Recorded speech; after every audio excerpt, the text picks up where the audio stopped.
Let's go. 15h48, deuxième vidéo que je fais, parce que je mélange pas les torchons avec les serviettes, comme j'ai dit comme vous verrez ce que je dis dans ma vidéo, qui va arriver tout à l'heure sur YouYou. Alors, j'ai oublié de dire dans ma vidéo, parce que j'ai oublié de lire, parce que j'avais marqué prophétique. Alors, adjectif plutôt, excusez-moi.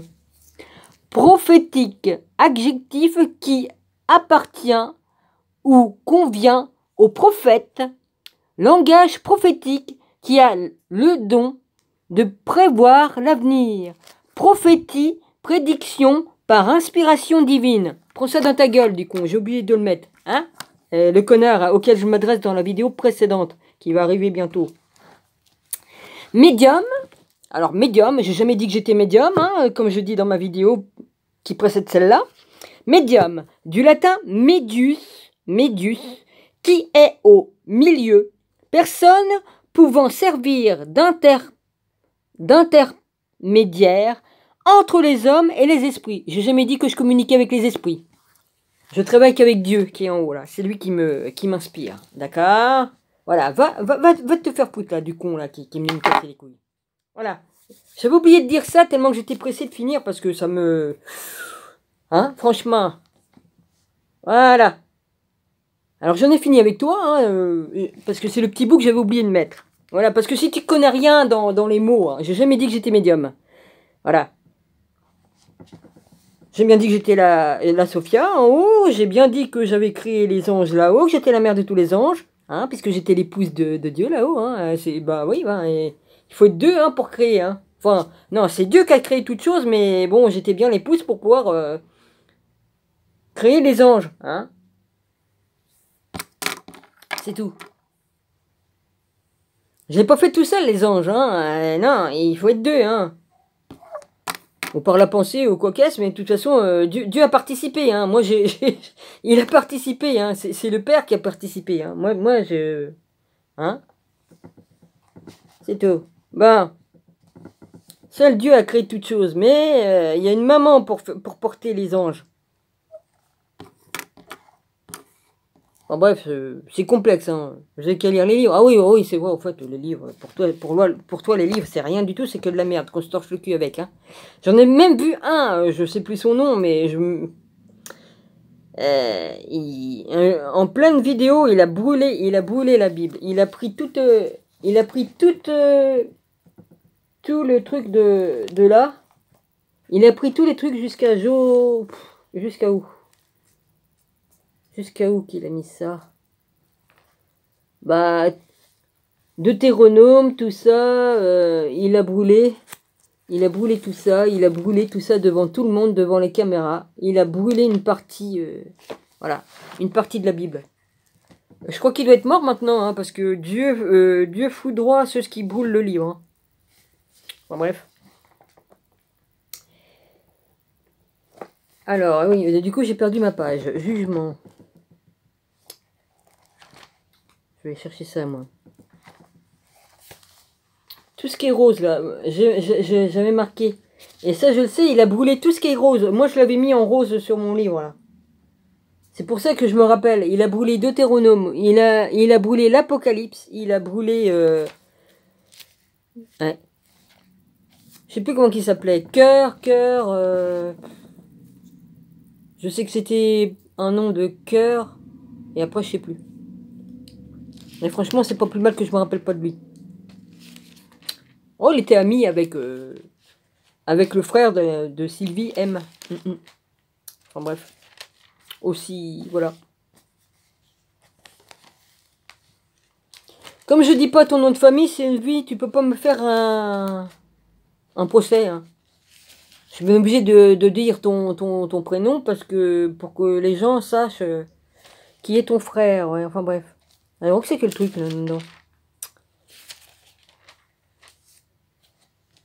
Enfin bon, il a tellement changé de nom que maintenant, hein, j'ai les noms de toutes ces chaînes, hein, j'ai tout. Mais bon. Alors que c'est que j'ai mis le truc là-dedans, là. Je sais plus d'où c'est que c'est.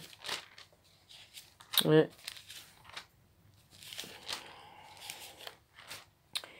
J'étais à la page.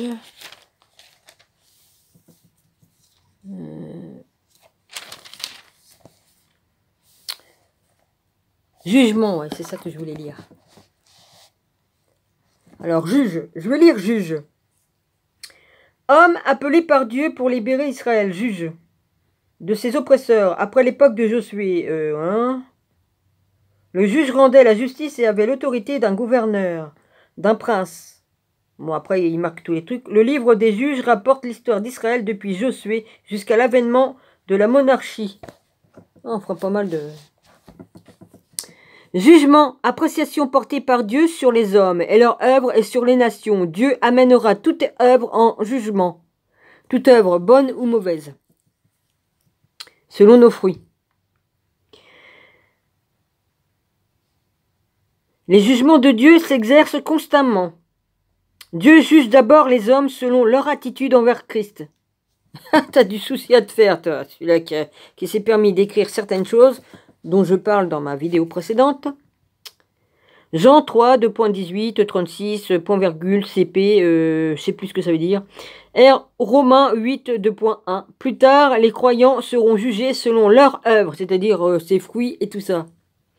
1 Corinthiens 3, 2.10-15, point virgule 2 Corinthiens 5, 2.10 et l'Église du Christ également. Oui. 1 Philippe, ça doit être Philippe 4, 2.17, point virgule, voilà.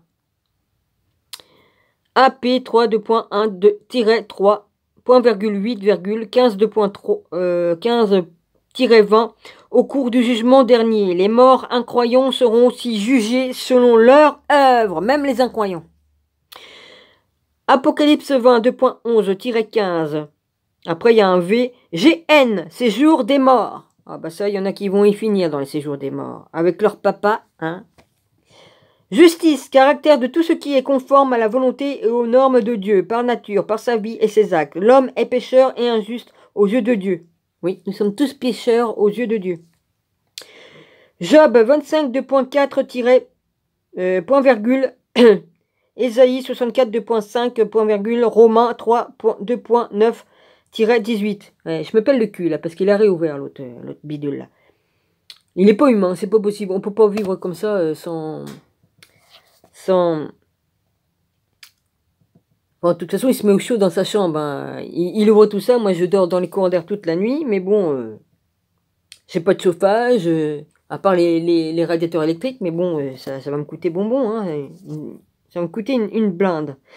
Christ a été fait justice pour l'homme. 1 Corinthiens 1, 2.30. Il était sans péché. Puis il prenait des douches sans eau chaude. Hein. C'est marrant. Ouais. Mais il a été condamné à la place du pécheur. Je vis comme en 1940, hein, pas de machine à laver, tu laves tout à la main. Alors comme j'avais l'eau chaude avec le chauffage, ça allait. Mais comme j'ai pas le chauffage, ben comme j'ai pas l'eau chaude, donc je suis obligé de faire chauffer de l'eau sur ma gazinière. Ouais, rigolez bien les mecs. Mais au moins je vis à la dure. De toute façon, à un moment donné, on n'aura plus que les bâtons. Hein. On n'aura plus que les bâtons comme du premier... La première ère où l'homme a mis les pieds sur terre. Hein. On va vivre avec des bâtons et puis des arcs.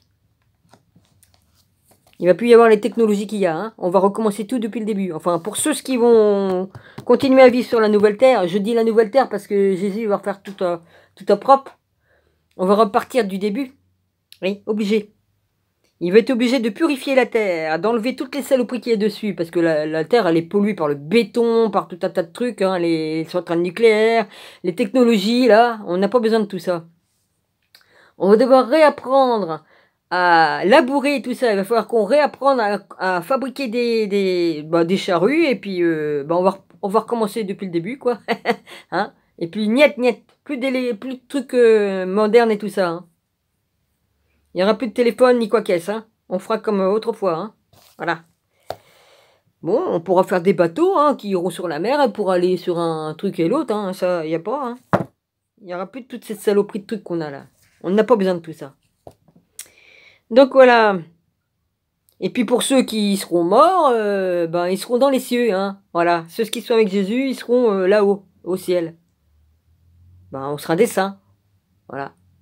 Comme nos prophètes... comme nos prophètes d'autrefois, hein, ils sont des saints au ciel, ils ont été tués, ils ont été martyrisés et tout ça.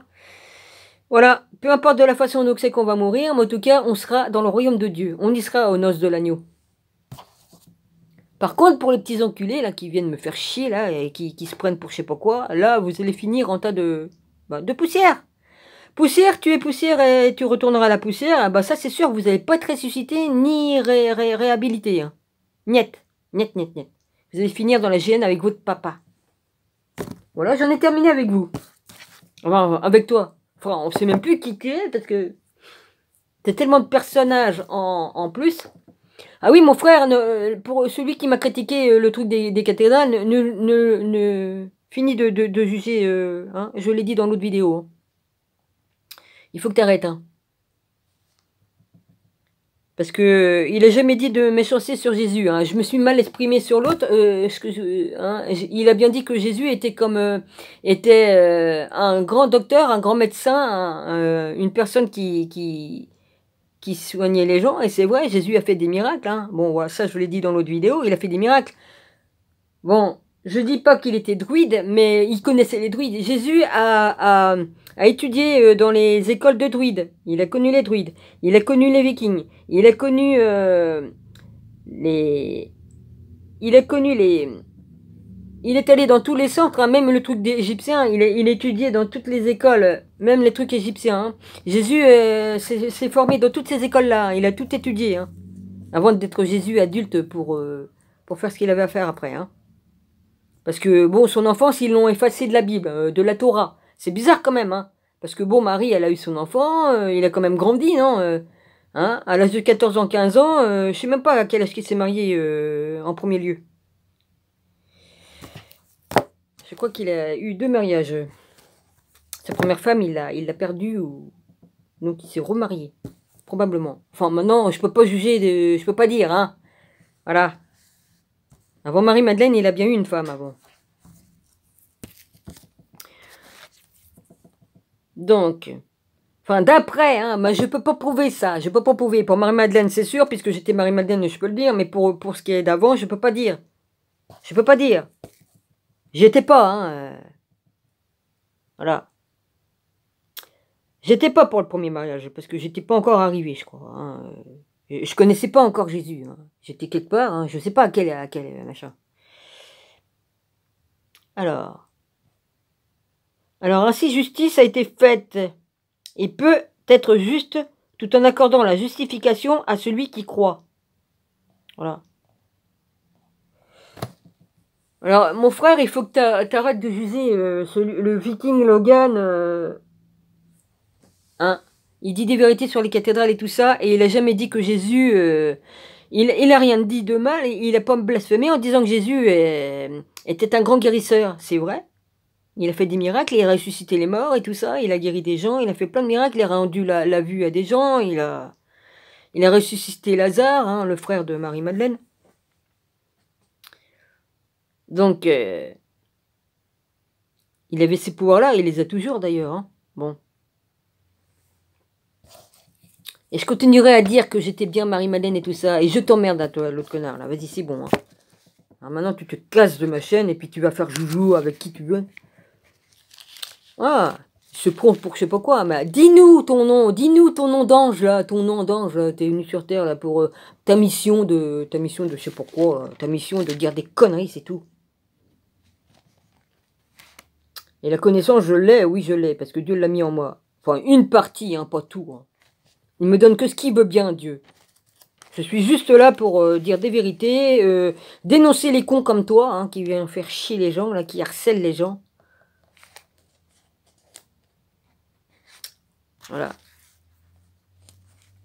Donc voilà, c'est bon. Donc j'ai bien dit, hein, j'ai dit pour ce qui est des médiums, et puis de ce qui est des prophétiques. Ce qui est prophétique et tout ça. Voilà.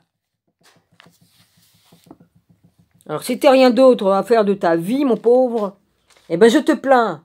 Parce que t'as beaucoup de temps à perdre, hein, parce que dis donc, pour venir emmerder tout le monde, enfin surtout ceux que tu détestes, en haut point. J'ai rien vu de personne aussi aussi raciste et aussi comme le frère de... Enfin, je suppose que tu es aussi le frère de Sylvie M, mais ça, faudrait que tu me le dises, hein, parce que je suis pas sûr, mais c'est les mêmes propos, et aussi racistes, aussi méchants, voilà. Ah oui, mon frère qui a critiqué Logan, il y a de la méchanceté hein, dans tes propos. Hein. Tu peux juger comme tu veux, mais ne sois pas méchant dans tes propos. Hein. Parce que là, je vois de la haine et de... Il faut pas que tu tournes comme ça, d'être dans la haine. Il y en a qui vont dire que je suis dans la haine en disant ce que je dis, mais moi je dis des vérités. Je ne juge pas, je dis des vérités et je dis les faits. Mais toi, tu juges sans avoir de preuves. D'accord? Tu juges cet homme en disant que celui qui fait des vidéos sur les Vikings et tout ça... il dit des méchancetés sur Jésus. C'est pas vrai. C'est pas vrai. Il n'a pas blasphémé contre Jésus. Il a bien dit qu'il était un docteur, un guérisseur. Donc il n'a rien dit de mal. D'accord? Et c'est pas parce qu'il croit en Odin et tout ça, tu t'en sais rien s'il prend pas...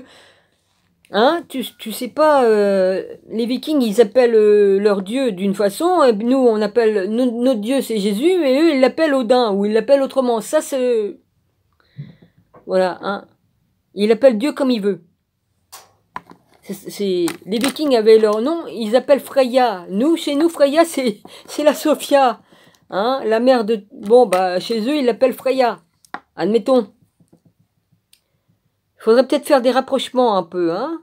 Bon, je dis pas qu'il a raison de dire Odin que... J'ai pas dit qu'il a dit qu'Odin était Jésus, mais moi, je fais des rapprochements. Je fais des rapprochements comme ça. Hein. En tout cas, comme j'ai vu le nom Freya, j'ai dit, tiens, on dirait qu'il parle de la Sophia. Puisque de là-dedans, Freya, c'est l'épouse d'Odin. C'est marrant, ça, quand même. Je fais quand même des rapprochements. Hein? Il y a des trucs qui me viennent comme ça. Voilà. Donc, ne juge pas méchamment. Et aie des preuves pour ce que tu dis. D'accord? Voilà. Aie des preuves pour ce que tu dis. On peut dire les trucs, oui, mais pas... Voilà. Il faut avoir des preuves pour... voilà.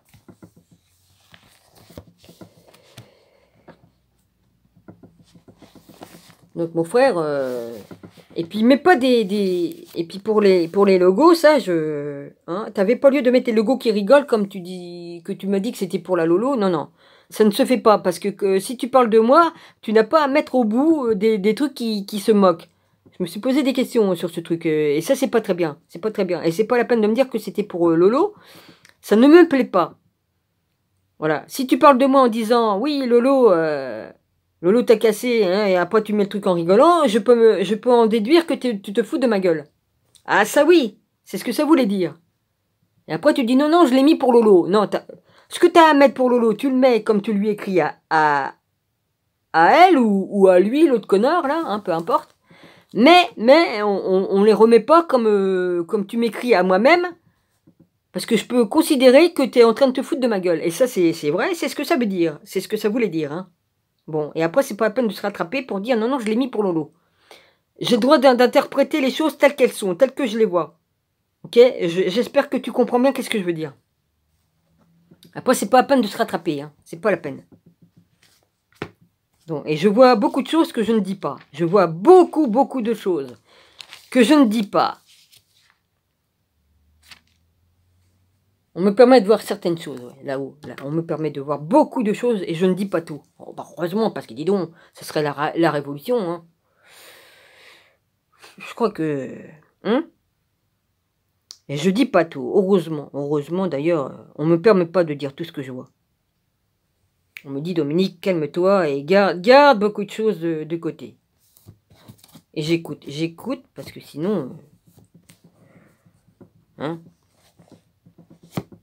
voilà, c'est tout. J'ai le droit jusqu'à 32 minutes. Donc, je vais ouvrir ma Bible au hasard. Ou alors, je vous lis autre chose. Mais de toute façon... Ah oui, c'est vrai, la connaissance, je l'ai que dans les livres. Méfie-toi que je dise pas ton vrai nom et tout ça, toi, bidule. Hein, qui vient juger tout le monde, là. Méfie-toi que je ne dise pas ton vrai nom. Parce que ça commence sérieusement à me tanner, ta connerie. Méfie-toi.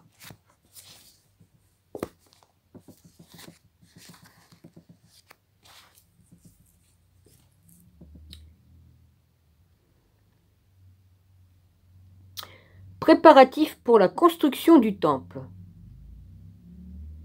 2, Chronique 2, points. Oui, enfin, il y a le truc là qui s'est marqué.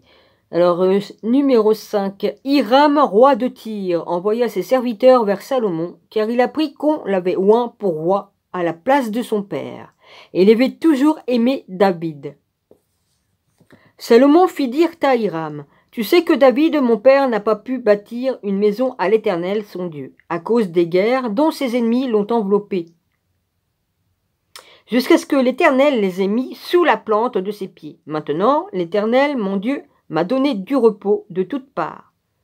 Plus d'adversaires, plus de calamités. Voici, j'ai l'intention de bâtir une maison au nom de l'Éternel, mon Dieu, comme l'Éternel l'a déclaré à David. Mon père, en disant, ton fils que je mettrai à ta place sur ton trône, ce sera lui qui bâtira une maison à mon nom. Ordonne maintenant que l'on coupe pour moi des cèdres du Liban. J'adore le bois de cèdre, ça sent vachement bon.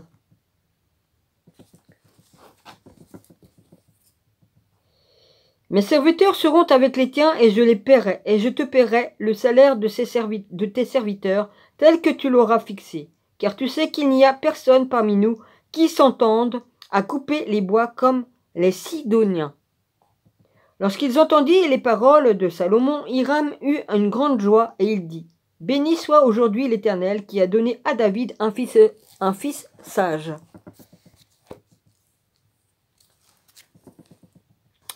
Pour chef de ce grand peuple. Et Hiram fit répondre à Salomon, « J'ai entendu ce que tu m'as envoyé, je ferai tout ce qui te plaira au sujet des bois de cèdre et des bois de cyprès.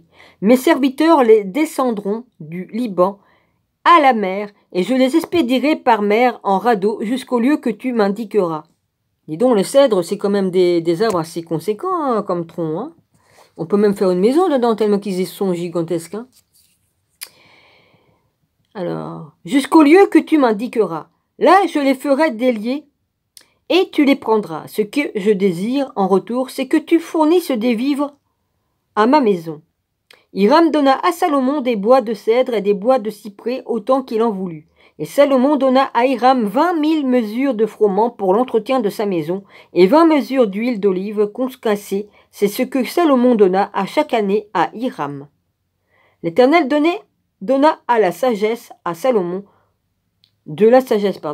L'Éternel donna de la sagesse à Salomon comme le lui avait promis, et il y eut paix entre Hiram et Salomon, et ils firent alliance ensemble.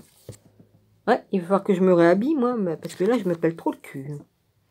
Le roi Salomon leva sur tout Israël des hommes de corvée. Il était au nombre de 30 000. Il les envoya au Liban, 10 000 par mois. Oh, et depuis qu'ils ont dit à toutes les personnes, faut aérer pour aérer vos maisons, hein. Il faut beaucoup aérer vos maisons, hein. Parce qu'il y a le vivi, il y a le hein. Eh, bande de cons. S'il y avait vraiment un vivi mortel, pourquoi il faudrait qu'on ouvre nos fenêtres puis avoir pas de masque chez nous et respirer le truc là, hein? Non mais réfléchissez. Hein. Non mais, eh. Alors l'autre con, depuis qu'il a lu ça sur son truc, hein, vas-y, hein. Oh, il faut que j'aille. Et du coup, il ouvre nuit et jour maintenant. Avant, j'avais le droit à avoir froid au cul que de temps en temps. Mais maintenant, c'est 24 heures sur 24. Hein. Réjouissez-vous, réjouissez-vous. C'est pas grave. Oh putain, j'ai des flashs qui me viennent aussi. Vas-y, à chaque fois, vas-y. Hein. Il y a quelqu'un qui m'envoie des trucs là. Quand je finirai par comprendre qu'est-ce qui se passe... Faut le temps que je décode pourquoi qu'on m'envoie des trucs là. Enfin bref, c'est pas grave. Alors, le roi Salomon, ah oui, mais... Le roi Salomon leva sur tout Israël des hommes de corvée. Il était au nombre de 30 000, ça fait beaucoup. Hein. Il les envoyait au Liban, 10 000 par mois, alternativement. Il était 1 mois au Liban et 2 mois chez eux. Adoniram était préposé sur les hommes de corvée. Salomon avait encore 70 000 hommes qui portaient les fardeaux et 80 000 qui taillaient les pierres dans la montagne, sans compter les chefs au nombre de 3 300 proposés par Salomon sur les travaux et chargé de surveiller les ouvriers. Le roi ordonna d'extraire de grands et magnifiques pierres de taille pour les fondements de la maison. Les ouvriers de Salomon, ceux de Hiram et les Gibléens, les taillèrent, et ils préparèrent les bois et les pierres pour bâtir la maison. Et c'était pas des petites pierres, hein. Ils avaient quand même des outils conséquents, parce que pour faire des pareilles pierres... Ouais, enfin, j'ai expliqué dans d'autres vidéos comment ils faisaient, hein. Alors, construction du temple. Ce fut les 480e année. Ce fut la 40... Non, je recommence. Ce fut la 480e année après la sortie des enfants d'Israël du pays d'Égypte. Alors, Aziv, deuxième mois de l'année juive, correspondant à avril-mai. Que Salomon bâtit la maison à l'Éternel, le 4e année de son règne sur Israël au mois de Ziv, c'est-à-dire, ce qu'ils disent là, avril-mai, au mois d'avril-mai, qui est le second mois. Tiens, le second mois, le mois de mai. Chez nous, le second mois, c'est février. Oh, c'est marrant ça quand même. Ou alors le second mois de... Ben, faut réfléchir, hein. La maison que le roi Salomon bâtit à l'Éternel avait 60 coudées de longueur, 20 de large et 30 de hauteur. Le portique devant le temple, des coudées royales ou des coudées simples? Des coudées en chiffre d'or ou simple? Moi, je pense que c'est le chiffre d'or, donc c'est pas pareil. De la maison avait 20 coudées de longueur répondant à la largeur de la maison et 10 coudées de profondeur sur la face de la maison. Le roi fit à la maison des fenêtres solidement grillées. Il bâtit contre le mur de la maison des étages circulaires qui entouraient les murs de la maison. Le temple et le sanctuaire, et il fit des chambres latérales tout autour. L'étage inférieur était large de 5 coudées, celui du milieu de 6 coudées et le troisième de 7 coudées, car il ménagea des retraites à la maison tout autour, en dehors, afin que le charpente n'entre pas dans les murs de la maison. Lorsqu'on bâtit la maison, on se servit de pierres toutes taillées, et ni matériaux, ni hache, ni aucun instrument de fer ne furent entendus dans la maison pendant qu'on la construisait. L'entrée des chambres de l'étage inférieur était sur le côté droit de la maison. On montait à l'étage du milieu par un escalier tournant et de l'étage du milieu au troisième, après avoir achevé de bâtir la maison, Salomon la couvrit de planches et de poutres de cèdre. Il donna 5 coudées de hauteur à chacun des étages qui entouraient toute la maison. Ça devait rien sentir bon, la vache. Et il les lia à la maison par des bois de cèdre. L'Éternel adressa la parole à Salomon et lui dit : Tu bâtis cette maison, si tu marches selon mes lois, si tu pratiques mes ordonnances, si tu observes et suis tous mes commandements, j'accomplirai à ton égard la promesse que j'ai faite à David, ton père.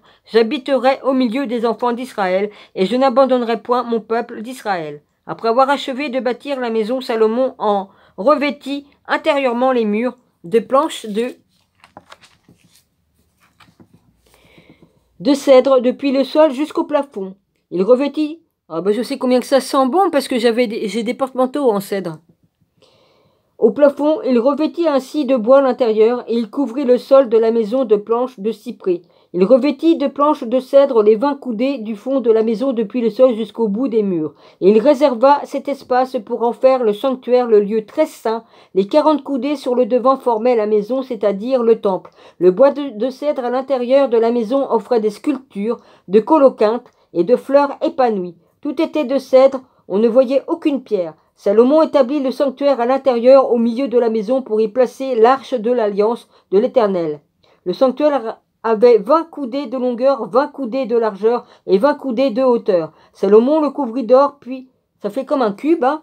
Puis, il fit devant le sanctuaire un autel de bois de cèdre et le couvrit d'or. Il couvrit d'or pur l'intérieur de la maison, et il fit passer le voile dans des chaînettes d'or devant le sanctuaire qui couvrit d'or. Il couvrit d'or toute la maison tout entière, et il couvrit d'or tout l'autel qui était devant le sanctuaire. Il fit dans le sanctuaire 2 chérubins de bois d'olivier sauvage, ayant 10 coudées de hauteur. Chacune des 2 ailes de l'un des chérubins avait 5 coudées, ce qui faisait 10 coudées de l'extrémité d'une de ces ailes et l'extrémité de l'autre. Le second chérubin avait aussi 10 coudées, la mesure et la forme étaient les mêmes pour les 2 chérubins. La hauteur de chacun des chérubins était de 10 coudées. Salomon plaça les chérubins au milieu de la maison, dans l'intérieur, leur aile était déployée, l'aile du premier touchait l'un des murs et l'autre, et l'aile du second touchait à l'autre mur, et leur autre aile se rencontrait par l'extrémité au milieu de la maison. Salomon couvrit d'or les chérubins. Il fit sculpter sur tout le pourtour des murs de la maison, à l'intérieur et à l'extérieur, des chérubins, des palmes et des fleurs épanouies. C'est bientôt la fin. Il couvrit d'or le sol et la maison, et à l'intérieur et à l'extérieur. Il fit à l'entrée des sanctuaires une porte à 2 battants de bois d'olivier sauvage. L'encadrement avec les poteaux équivalait à 1/5 du mur. Les 2 battants étaient de bois d'olivier sauvage. Il y fit sculpter des chérubins de palmes et des fleurs épanouies, et il les couvrit d'or. Il étendit aussi l'or sur les chérubins et sur les palmes. Il fit de même pour la porte du temple des poteaux de bois d'olivier sauvage, ayant le quart de la dimension du mur, et 2 battants de bois de cyprès. Chacun des battants était formé de 2 planches brisées. Il y fit sculpter des chérubins, des palmes et des fleurs épanouies. Il les couvrit d'or, qu'il étendit sur les sculptures. Il bâtit les parvis intérieurs de 3 rangées de pierres de taille et d'une rangée de poutres de cèdre. La 4e année du mois de Ziv, les fondements de la maison de l'Éternel furent posés. Et la 11e année au mois de Bul, qui est la 8e mois, la maison fut achevée dans toutes ses parties, et telle qu'elle devait être, Salomon la construisit dans l'espace de 7 ans. Voilà. Construction du palais de Salomon. Voilà. Ça va bientôt être fini de toute façon, donc j'arrête ici. Voilà. Je vous embrasse tous, soyez tous bénis. Et puis toi, l'emmerdeur, tu te casses. Tu te casses. Loin de ma face, Satan, Lucifer, là. Loin de ma face, au nom de Jésus-Christ. Au nom du Père, du Fils et du Saint-Esprit. Vas-y, casse-toi de ma chaîne. C'est un ordre que je te donne, moi. Au nom de Dieu, là-haut, là. Casse-toi. Casse-toi. Va faire joujou ailleurs. Loin de ma face. Parce que c'est toi le démon, là. Le malade, là. Vas-y.